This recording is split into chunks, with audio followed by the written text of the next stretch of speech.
Mental health is an everyday, everybody problem.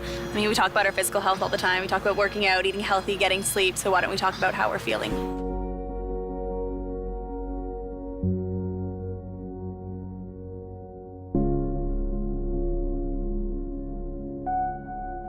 I think it's important for student athletes to talk about mental health because it creates an open dialogue that creates understanding and some compassion between peers and between your friends, and really allows you to create a better relationship with people who are in need of help.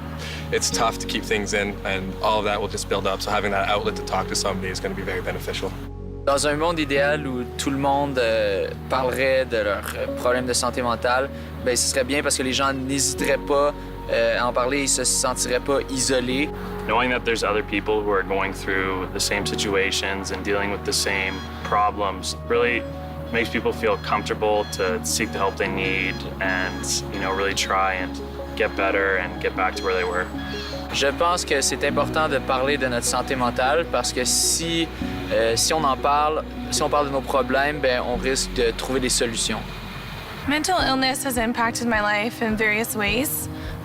Personally, I struggled with anxiety in my first couple years of university, just trying to manage all the performance demands, both academically and in my sports. Later on, I found out that I had a lot of teammates dealing with various mental illnesses, and it's definitely something that people hide and they're afraid to express, especially among their teammates. Being a student athlete, you get the best and the worst of it. Like, you have the best times and you can have some of the worst times, and there's so much emotion and passion involved in it. And I think that sometimes it's just the most important thing to just check in with your teammates and your friends. And I think that's a really easy way to just start talking about it in a very casual setting, because it should be easy. It should be something that we can just have a conversation about without there being a huge stigma associated with it. I think that we as student athletes definitely have a special platform, not only within our university community, but also within the community that we're living in. It's a platform that we definitely need to take advantage of. Ouais, je pense que la difficulté qui vient d'être soulevée, c'est que c'est difficile la santé mentale parce que c'est un problème invisible qu'on voit pas, mais si on en parlait, on pourrait voir le problème, puis justement les gens verraient qu'ils sont pas seuls. You treat your body one way and you'll go get something looked at, you'll go get your knee looked at, but for some reason people have a barrier with having their brain talked about, and I think that if you can treat it just like another part of your body that needs to be looked after and needs to have some help with, then that's going to make it a lot easier. January 25th is Bell Let's Talk Day, and we're all one team for mental health.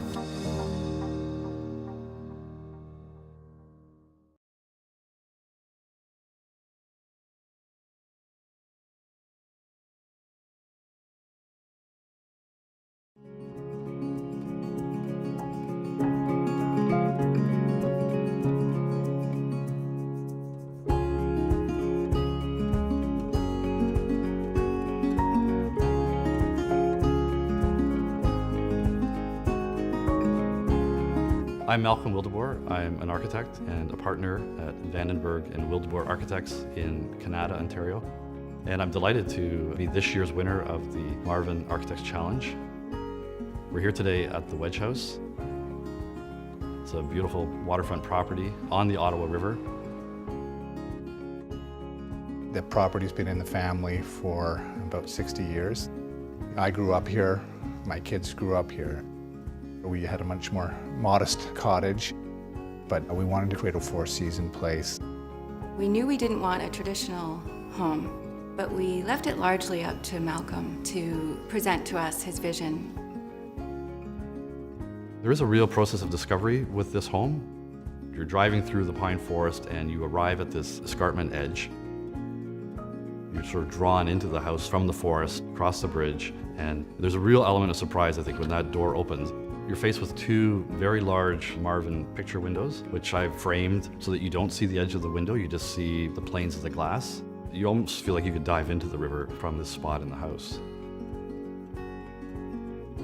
You enter into the great room space. All the primary living happens here on this floor.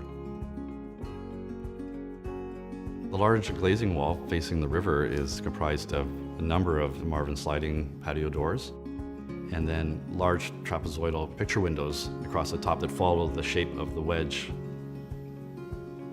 The wall of windows is a major feature of this house, and we talked a lot about it with Malcolm in the design stage, that we wanted to bring as much light into the place, maximize our ability to see out in all directions, and we do have a panoramic view of all aspects of the river.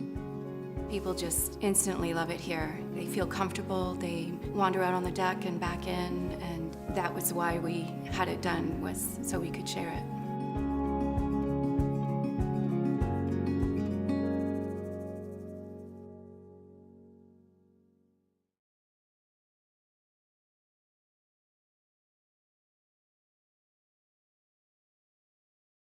Simply put, we're living a crisis in our democratic institutions when so many people aren't voting anymore. So we should be, as a society, Parliament as the legislative branch, the executive branch, cabinet, and the judiciary, which has been getting involved more and more, doing everything we can to make sure that we enforce basic, fair rules to get as many people to vote as possible. This is the lifeblood of a democracy.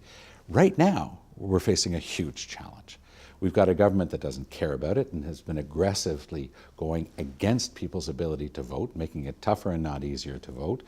We need a much more mobilized and active citizenry to ensure that no one steals a Canadian election again. We're not going to get that help, unfortunately, from the powers that be. So it's going to have to be from Canadian voters themselves who refuse to allow another election to be stolen. But we have a new challenge now as the voting rates have declined to around 60%.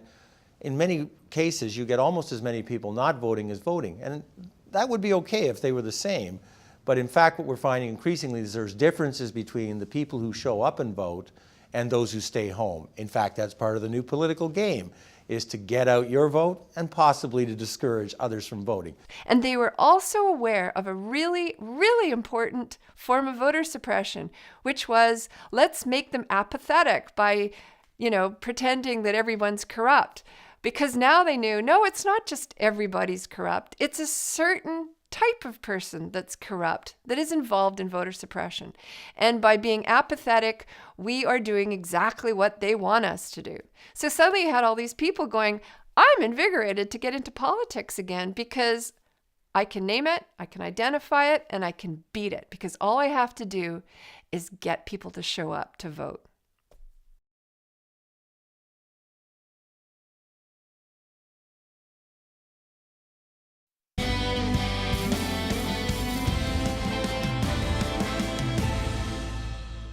Joining me now to talk about this, the environment critic for the NDP, Megan Leslie, and the parliamentary secretary to the Minister of the Environment, Michelle Rempel. Welcome to you both. First of all, why should Joe Oliver not take on the critics of the Keystone if he's down there to sell it?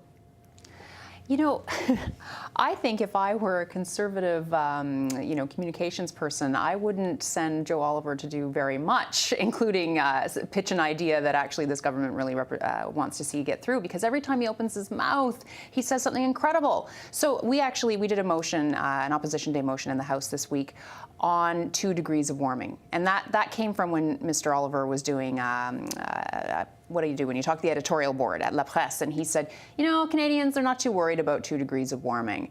And so we were like, what is this man talking about? Of course Canadians care about climate change. And he says, oh, well, scientists, the science is still undecided. No, it's not. So we draft this opposition day motion, we submit it, and yet before we even can debate it, he's in the news again saying, well, this scientist, this world-renowned NASA scientist, James Hansen, should be ashamed of himself for his activism on the climate file.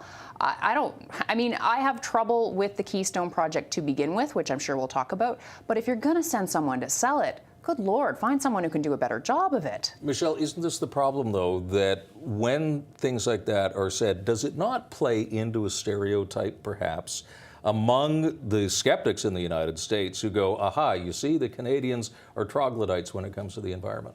Well, you know, Megan talked about the Opposition Day motion, which they drafted, and I had the opportunity to debate it in the House of Commons. There was 3 components to it, and the first one that she mentioned was acknowledging the fact that 2 degrees of warming will have an impact on our environment. And, you know, that particular part of the motion I support because it is our government policy to address that issue, and I spoke in favor of that component of it.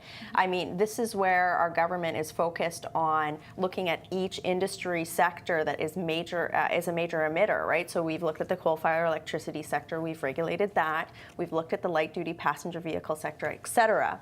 So what we're trying to do with that, though, is enact real change when it comes to greenhouse gas emissions reductions. But here's the rub: make sure that we're being cognizant of the fact that carbon pricing has an effect on consumers, and we are still in a state of economic fragility in the country. So it's trying to get that balance right. Michelle did do a speech, you know, and I take her at her word that she is concerned about 2 degrees of warming. But we worded the motion specifically that way because I am not entirely convinced that the entire Conservative caucus believes that it's an issue.